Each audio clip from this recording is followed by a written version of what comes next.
வணக்கம் நண்பர்களே. மீனாட்சி சீரியல் சியமா பரபரப்பாக போயிட்டு இருக்குன்னே சொல்லலாங்க. பரபரப்பான கட்டத்தில் அதிரடி திருப்பங்கனங்க பார்த்தோன்னா, நம்ம தேன்மொழிக்க கற்பத்தை மீனாட்சி அந்த மருத்துவ அந்த பெண்ணுக்கிட்ட சொல்லி மறைக்கிறாங்க. எங்கள் அப்பத்தாக்கு தெரிஞ்சால் எங்கள் அக்கா வயிற்றில் இருக்க குழந்தைய அழிக்க சொல்லிடுவா. நீங்கள் தான் அவள் குழந்தை உண்டாகி கற்பமாக இருந்தாலும் இல்லை அப்படின்னு எங்கள் அப்பத்தாக்கிட்ட பொய் சொல்லணும். சரிம்மா, அந்த அன்னபூர்ணியை பற்றி எனக்கு நல்லாவே தெரியும். அவள் எந்த பாடு படுத்துவானியும் தெரியும். அவங்க மக வைத்து பேத்தி அந்த தேவி குழந்தை உண்டாகாமல் இந்த தேனு கர்ப்பமாக இருக்கிறது தெரிஞ்சால் அப்பத்தான் கண்டிப்பாக இந்த வயிற்றில் இருக்க குழந்தைய அழிக்க வச்சிடும். நான் இந்த விஷயத்தில் உதவுறேன். ஒரு நல்லதுக்கு இந்த கர்ப்பத்தை மறைக்கிறதுலே எந்த தப்பும் இல்லை. ஆனால் ரொம்ப நாளைக்கு மறைக்க முடியாது, அதுவும் பார்த்துக்க அப்படின்னு அந்த இடத்துல மீனாட்சி கிட்ட சொல்லுறாங்க. இந்த ஒரு உதயம் செய்யுங்க அப்படின்னு அந்த பெண்ணிட்ட கேட்டு அப்பத்தா கிட்ட இது சாதாரண வாந்தி தான் அப்படின்னு அந்த இடத்துல போய் சொல்லிடுறாங்க. ஒரு கட்டத்தில் பார்த்தோன்னா சாதாரண வாந்தி தானே அப்படின்னு நம்ம அசால்ட்டான்னு அப்பத்தான் விட்டுறாங்க. இந்த சைடு பார்த்தோன்னா உண்மையால் நான் கர்ப்பமாக தான் இருக்கேன் அப்படின்னு நம்ம தேனுக்கு புரிய வச்சுறாங்க மீனாட்சி. உண்மையாகவே நீ கர்ப்பமாக தான்க்கா இருக்கா, ஆனால் நான் தான் அந்த மருத்துவ லேடிகிட்ட பேசி நான் மறைக்க வச்சேன். எல்லாம் உன் வயிற்றில் இருக்க பிள்ளைக்கு உசுருக்காக தான், அதை காப்பாற்றணும். இந்த அப்பத்தா மாதிரிப்பட்ட அரக்கிகளுக்கிட்ட பொய் சொல்லுறதுல தப்பு இல்லை அப்படின்னு சொன்னாரோ. இந்த விஷயத்த நான் எப்படி சந்தோஷப்படுறேனோ அதே மாதிரி தானே எனக்கு புருஷை மனமும் சந்தோஷப்படுறாரு. நான் சொல்லட்டுமா அப்படின்னு கேட்குறேன். அக்கா இப்போ நீ சொல்லண்டா, மாமாக்க ஓட்டவாகி அப்பத்தாயிட்ட உளறி கொட்டிட்டா அதுவே அந்த பிள்ளைக்கு வினையாக அமைஞ்சிடும் அப்படின்னு மீனாட்சி சொல்கிறாங்க. அதை பற்றி தாங்க இந்த வீடியோக்குள்ளே பார்க்க போகிறோம். அதுக்கு முன்னாடி சேனலுக்கு லைக் அண்ட் சப்ஸ்கிரைப் பண்ணுங்கள் ஃப்ரெண்ட்ஸ். பக்கத்தில் இருக்க பெல் ஐக்கானையும் கிளிக் பண்ணுங்கள். அப்போ தான் நான் போட்டுற ஒவ்வொரு வீடியோவும் நோட்டிஃபிகேஷனாக உங்களுக்கு கிடைக்கும். வாங்க ஃப்ரெண்ட்ஸ் வீடியோக்குள்ளே போகலாம். ஃபஸ்ட்டு எடுத்த உடனே பார்த்தோன்னா நிச்சயமாக அதிரடியான பரபரப்பு கட்டம் அப்படின்னே சொல்லலாங்க. பரபரப்பான கட்டத்தில் நம்ம பார்த்துட்டு இருக்க நேரம் தான் எல்லாருமே அந்த மருத்துவ பெண்ணை கட்டிலோடு தூக்கிட்டு வந்துட்டாங்க. ஒரு கட்டத்தில் பார்த்தோன்னா அன்னபூர்ணி இந்த பொண்ணுக்கு கர்ப்பமாக இருக்காளான்னு என் பேரனோட மனைவி தேனை பார்க்கணும் அப்படின்னு சொன்னேன். அதுக்காக தான் நான் வந்திருக்கேன். நான் கையை பிடிச்சி பார்த்து கரெக்டாக சொல்லிடுவேன் அப்படின்னு சொல்கிறாங்க. ஒரு கட்டத்தில் நம்ம மீனாட்சி ஏற்கனவே இந்த மருத்துவ லேடியை தான் அழைச்சிட்டு வர போகிறாங்க அப்படின்னு தெரிஞ்சு அவங்க ஃபோன் நம்பரை ஒருத்தங்க உதவியோடு வாங்கி அவங்கள்ட்ட பேசியிருப்பாங்க. இந்த பாருங்கள், என் அக்கா தேனு கர்ப்பமாக இருக்காளான்னு நீங்கள் பார்க்குறதுக்கு தான் இப்போ எங்கள் அன்னபூர்ணி அப்போ தான் வர வச்சுருக்காங்க. ஆனால் நீங்கள் என் அக்கா குழந்தை உண்டாகி இருந்தாலும் இல்லைன்னு சொல்லணும். ஏமா அப்படி சொல்லணும் அப்படின்னு சொன்னது. இந்த அன்னபூர்ணியை பற்றி தெரியக்கூடாது, தெரியாதது ஒன்றும் இல்லை. இந்த அன்னபூர்ணி அவன் மக வைத்து பேத்தி தேவி கர்ப்பமாக இருக்கிறதுக்கு முன்னாடி யாராவது கர்ப்பமாக அந்த வீட்டில் இருந்தால் அவங்க குழந்தைய அழிச்சிடுவேன் அப்படின்னு கங்கணம் கட்டிகிட்டு இருக்குது. அவள் பேத்தி குழந்தை உண்டாகட்டா என் அக்கா குழந்தை உண்டாகக்கூடாது, அதை பெற்றெடுக்கக்கூடாதுன்னு சொல்ல இந்த அன்னபூர்ணி யார் இப்படி விரித்து அவங்க வாழ்க்கையில் குழப்பத்தை பண்ணதுக்கு அதுவும் இல்லாமல் ஒரு விசிற கொல்லதுக்கு கூட இது தயங்காது. இப்படிப்பட்ட இந்த அப்பத்தாய்கிட்ட உண்மையை மறைக்கணும், அது உங்களால் தான் முடியும் அப்படின்னு சொன்னார். நான் சரிம்மா, நான் உதவுறேன் இந்த விஷயத்தில். கண்டிப்பாக அன்னபூர்ணியே நம்ப அளவுக்கு நான் பொய் சொல்கிறேன். இந்த விஷயத்தில் நான் சொல்ல தயாராக இருக்கேன். ஏன்னா அன்னபூர்ணியை பற்றியும் எனக்கு தெரியும். அவள் ஏற்கனவே எச்சிகையை வச்சு காக்கா விரட்டாத்த ஆளு தானே இந்த அன்னபூர்ணி.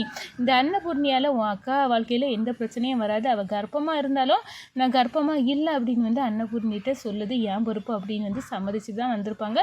இந்த சைடு பார்த்தா நம்ம தேனோட கையை பிடிச்சி பார்த்துக்கிட்டே சாதாரண வாந்தி, அப்பாடா என் அடிவயரே பற்றி எரிஞ்சு இப்போ தான் அணைஞ்சது மாதிரி இருக்குது அப்படின்னு நம்ம அன்னபூர்ணியை நினைக்கிறாங்க. இந்த சைடு பார்த்தோன்னா தேவிக்கு பாண்டிகைலாம் இப்போ தான் உயிர் வந்தது மாதிரி இருக்குது.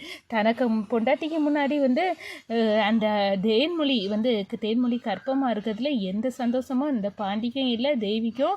எனக்கு முன்னாடி இந்த வீட்டுக்கு யாரும் வாரிசை பெற்று கொடுத்துடக்கூடாது அப்படின்னு அந்த இடத்துல இருக்காங்க. ஆனால் அப்போத்தான் தன்னந்தனியாக யோசிச்சுட்டு யாருக்கு பிள்ளை பிறந்தாலும் எனக்கு வாரிசு ஆகாது, என் தேவிக்கு எந்த பிள்ளை வயிற்றில் பிறக்கோ அதுதான் இந்த வீட்டோட வாரிசுன்னு நான் அறிவிப்பேன் தேவிக்கு தான் உள்ள பிறக்கக்கூடிய பிள்ளைக்கு இந்த சொத்து பத்தில் உரிமை இருக்குன்னு நான் எழுதிய வைப்பேன் அப்படின்னு வந்து அந்த இடத்துல வந்து எனக்கு தேவி தான் மக வைத்து பேத்தி தேவிக்கு தான் எல்லா உரிமையும் அந்த அவங்களுக்கு பிறக்கக்கூடிய பிள்ளைகளுக்கு தான் இருக்குது, வேறு யாருக்கும் நான் இந்த வீட்டெல்லாம் கொடுக்க போகிறதில்ல அப்படின்னு வந்து அந்த இடத்துல ஸ்கெட்சை போடுறாங்க. நம்ம தாமரைக்கு பிறந்தது லோகு, தாமரையை அடித்து விரட்டி இந்த லோகு அப்போவுமே வந்து அன்னபூர்ணி தாமரையிட்டேருந்து பிரித்து வளர்த்து அன்னபூர்ணிக்கும் ஒரு பொண்ணு பிறந்து அதான் தேவியோட அம்மா. அந்த பொண்ணு இப்போ உயிரோடு இல்லாட்டாலும் தேவியை கொண்டு வந்து அந்த லோகநாதனோட பையன் அந்த பாண்டிக்கு வந்து கெட்டி வச்சு இவ்வளோ தூரம் காயை நகர்த்திட்டு இருக்கு. ஆனால் இதுக்கு ஆப்பு வைக்க நம்ம தாமரை விரைஞ்சி வரணும்.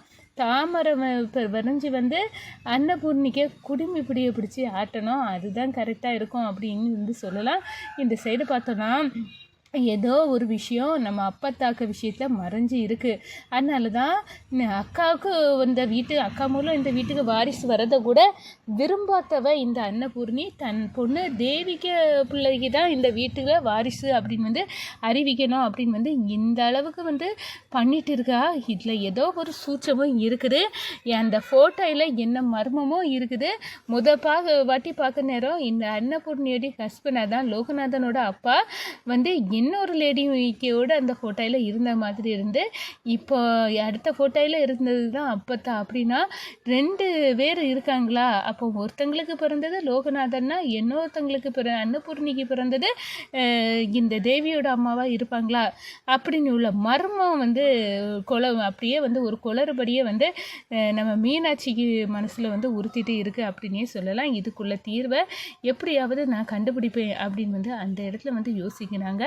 மீனாட்சிக்கு வந்து நம்ம வாழ்க்கையில் வந்து என்றைக்குமே வந்து இந்த வீட்டில் வந்து இருந்து நம்ம வெளியே போனாலும் இந்த வீட்டில் இருக்கவங்கள நிம்மதியாக வாழ வைக்கணும், எல்லாத்துக்கும் சுயமரியாதை தன்மானம் எல்லாமே இருக்கிற மாதிரி ஆக்கணும். இந்த அப்பத்தா எல்லா ஆண்களுக்குள்ள சுயமரியாதையும் இந்த வீட்டில் பறித்து இழுத்து தனக்கு மட்டும்தான் அப்படின்னு வந்து தூக்கி வச்சுட்டு திரியுது. அது எல்லாத்துக்கும் ஒரு முற்றுப்புள்ளி வைக்கணும் அப்படின்னு வந்து அந்த இடத்துல வந்து கோபத்தில் வந்து கொந்தளிக்கிறாங்க அப்படின்னே சொல்லலாம்.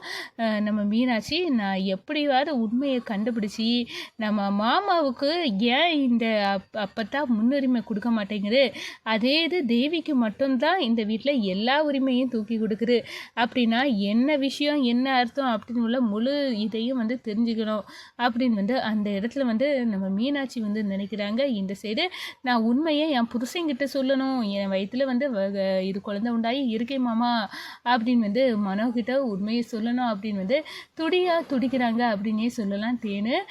ஏன்னா எனக்கு இருக்க அதே சந்தோஷம் தானே என் புருஷனுக்கு இருக்கும். ஆனால் அவர் உண்மையத்தில் குஷியில் சந்தோஷத்தில் அப்படியே துள்ளி குதிச்சுட்டுனா இந்த அப்பத்தாவுக்கு வந்து என் வயிற்றில் இருக்க குழந்தை தெரிஞ்சு கண்டிப்பாக இந்த அப்பத்தா அதை அழிக்கணும் அப்படின்னு வந்து சட்டம் போட்டாலும் போடும். இது பயங்கர அப்பத்தா, இதை எப்படி நான் மறைப்பேன் அப்படின்னு வந்து அந்த இடத்துல வந்து மாண்டையை பிச்சுக்கிட்டு யோசிக்கிறாங்க நம்ம தேன்மொழி. நான் உண்மை சொல்லி அந்த உண்மை வந்து காட்டு தீ போல் இந்த குடும்பத்தில் பரவிட்டுனா அப்பத்தா காடுக்கு போயிட்டுனா விபரீதமாயிரும். அதாவது என் புருஷனுங்கிட்ட உண்மையை சொல்லாமல் என்னால் மறைக்கவே முடியலைன்னு இருதலி கொள்ளி எறும்பாட்டு நம்ம தேன்மொழி இருக்காங்கங்க.